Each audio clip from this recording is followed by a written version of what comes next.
It seems like AI is everywhere you look these days, always Yeah. popping up, doing something new and, Yeah. well, amazing, really. Like, tackling those little everyday annoyances, Wow. things we all just accept as part of life, Yeah. like phone calls. Oh, definitely an area that's Yeah. ripe for disruption, I'd say. That's a good way to put it. And that's where this company, Bland AI, comes in. Okay.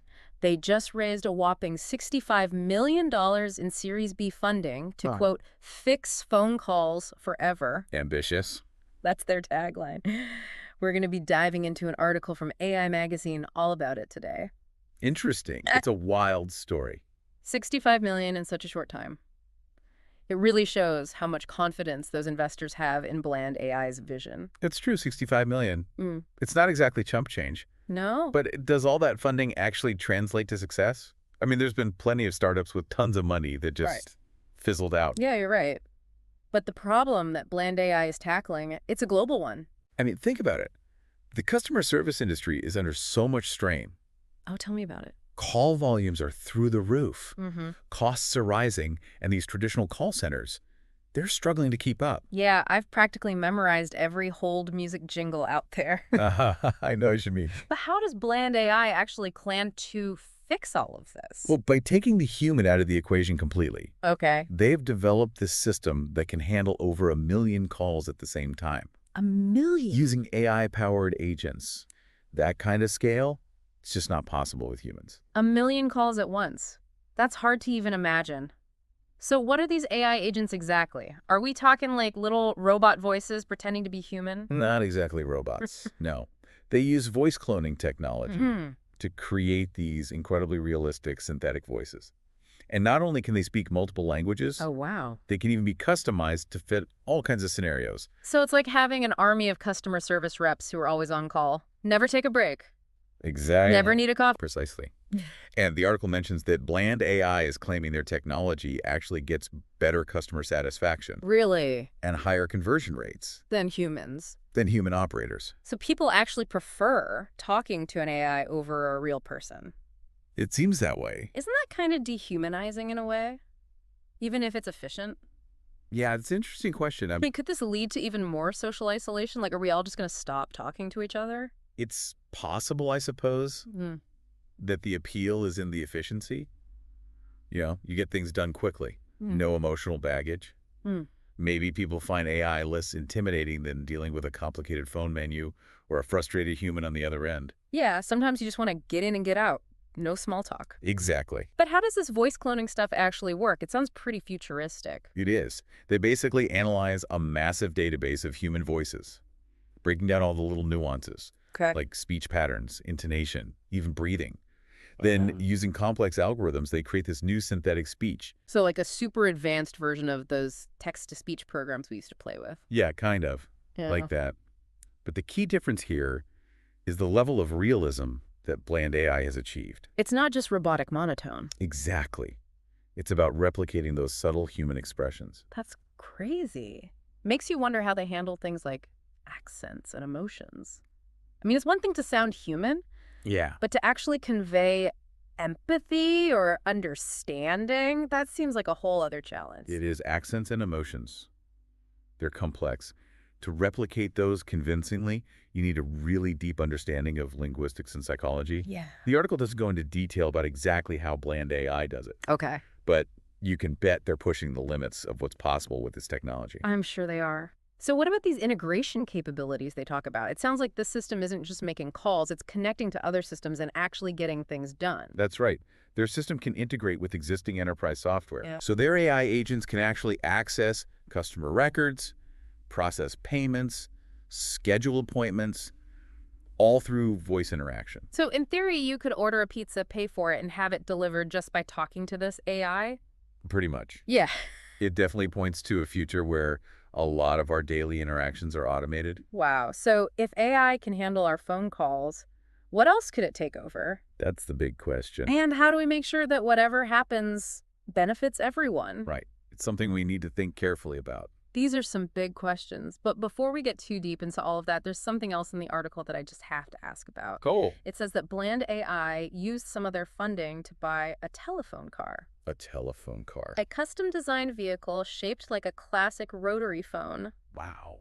It's a bit of a head-scratcher, isn't it? Yeah, I mean, they're trying to revolutionize business communication. They Right. buy a telephone car. It's a little strange. Maybe they're just trying to get attention. Could be a marketing ploy. Or maybe they just have a quirky sense of humor. That's possible, too. Who knows? Whatever the reason, it makes you wonder about their priorities. It does. But maybe that's a conversation for another time. For now, let's stick to the core of what bland AI is trying to do. Okay. They say they're going to revolutionize customer service, Mm. and it seems like they have the technology to back it up. Mm. But what does that really mean for the future of how we interact with each other? And what are the potential downsides that we haven't even considered yet? I think we need to dig a little deeper here. Yeah, definitely. There's a lot more to unpack. A lot more to unpack. All right, we'll be right back after a quick break. It's a fascinating idea, isn't it? A little unnerving, too, maybe? Yeah, Like, we could be talking to AI all the time and not even know it. definitely possible. Hmm. I mean, as this technology gets more and more advanced, All right. that line between human and AI, it's going to get blurrier and blurrier. I can already see the headlines. Man falls in love with AI pizza ordering bot. Haha. But jokes aside, it does raise some big questions about what we really value in human interaction. It does. Like, is efficiency the only thing that matters anymore? Well, it's a big factor these days, for sure. It is. But there are other things to think about, too. Right. The emotional connection we get from communicating, the shared understanding, empathy. Exactly. Those things are harder to measure, They are. but they're still so important. Absolutely. And if we're not careful, we could lose those things in our rush for speed and convenience. Right. Like, do we really want to live in a world where everything's just a transaction? No real human connection? It's a valid concern. It really speaks to the need to be thoughtful about how we integrate AI into our life. Mm. It's not just about swapping out humans for machines. Right. It's about finding that balance, Mm. using AI for what it's good at, but also preserving the human elements that we value. Finding that balance, that's going to be key, especially when you think about the impact on jobs. Yeah. If AI can handle 1 million customer service calls at the same time, what happens to the millions of people who work in those jobs? That's the million-dollar question. Mm. And it's been debated for years. Yeah. Some experts think that as AI takes over certain tasks, new jobs will pop up in other areas. Like AI therapist? Mhm. Maybe. To help all the people who fall in love with their pizza bots? Okay, I'll stop with the jokes. But seriously, Yeah. is it really just a reshuffling of jobs? Or are we heading toward a future where there just aren't enough jobs to go around? That's what people are trying to figure out. Yeah. Some say AI will create more jobs than it destroys. Mm-hmm. Others think we're on the road to mass unemployment. So what do we do then? Just surrender to our robot overlords and enjoy endless leisure time? I've seen that movie. It doesn't end well. Well, that's where ideas like universal basic income come in. Okay. The idea is that if automation leads to widespread job losses, a basic income for everyone could help stabilize things. Interesting. Give people a safety net so they can explore new opportunities. That's a whole other topic. Maybe we need a whole deep dive just on that. We could probably do a whole series on it. Exactly. But for now, let's get back to bland AI. They're not just automating jobs. They're talking about actually expanding what customer service can do. Right, their integration with all that enterprise software. It means their AI agents could do so much more than just answer questions or take orders. Right. They can access customer data, process transactions, even schedule appointments, Right. all through voice commands. So it's not just about efficiency. Nah. It's about making things more seamless, more personalized for the customer. Exactly. Like, imagine calling your bank and instead of getting stuck in that phone menu maze, Right. you're instantly connected to an AI that knows your account history, can help you with whatever you need. That's the kind of future bland AI is painting. Wow. Instant personalized customer service 24/7. Sounds pretty good. But let's be real for a second. Okay. No system is perfect. Right. Especially when you're dealing with something as messy as human communication. That's true. And we have to remember this article. We're only getting bland AI's side of the story. Right. We don't have any independent data to back up their claims about performance or address any potential issues. So they could be exaggerating a bit. It's possible. And what about those really tricky situations, Yeah. where you need that human touch? Like a complicated complaint or a customer who's really upset. Can AI handle that? That's where the limits of AI really show, Yeah. I think. AI is Yeah. great for things that are rule-based or repetitive. Right. But when it comes to understanding human emotions and making those complex judgments, it's still got a ways to go, So it seems like humans still have a place in the world of customer service. for now at least. But how do we define that role as AI gets more and more capable? And what does it all mean for the future of work? These are the big questions we need to be asking. Absolutely. It feels like things are about to change in a big way, doesn't it? Like the way we interact with businesses, even with each other. It really does seem like a turning point. I Right. think bland AI, regardless of whether they succeed or not, Right. they've brought these questions to the forefront. Yeah. I mean, their vision alone and the amount of money they've attracted, it shows just how much momentum there is behind these AI-driven solutions. It's almost like they've thrown down a challenge, right? Yeah, Pushing the boundaries, making everyone stop and think about what's possible with this technology. exactly. And it goes way beyond just customer service. That's true. We're seeing AI being used in healthcare, education, finance, Oh, yeah. pretty much everywhere you look. It's kind of mind-blowing when you think about it. Like, where does it end? What part of our lives won't be touched by AI in the next few years? It's hard to say, Yeah. but one thing's for sure, we can't just ignore it. Yeah. We need to be actively involved in shaping how AI develops, Yeah. how it's used, making sure it benefits humanity. Okay, so what can we do then? I mean, as individuals, it all feels so huge and complicated. I think a good first step is just being aware of it. Okay. You know, the more we understand about AI, how it works, the potential benefits and the risks, Yeah, the better equipped we'll be to make informed choices about its role in our lives. that makes sense.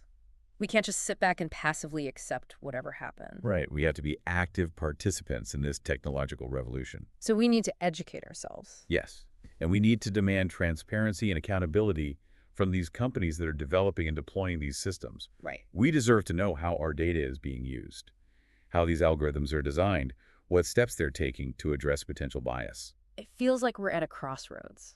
We can either let AI determine our future, or we can decide how AI develops. Exactly. It's our choice to make. And that choice is a big one. It is.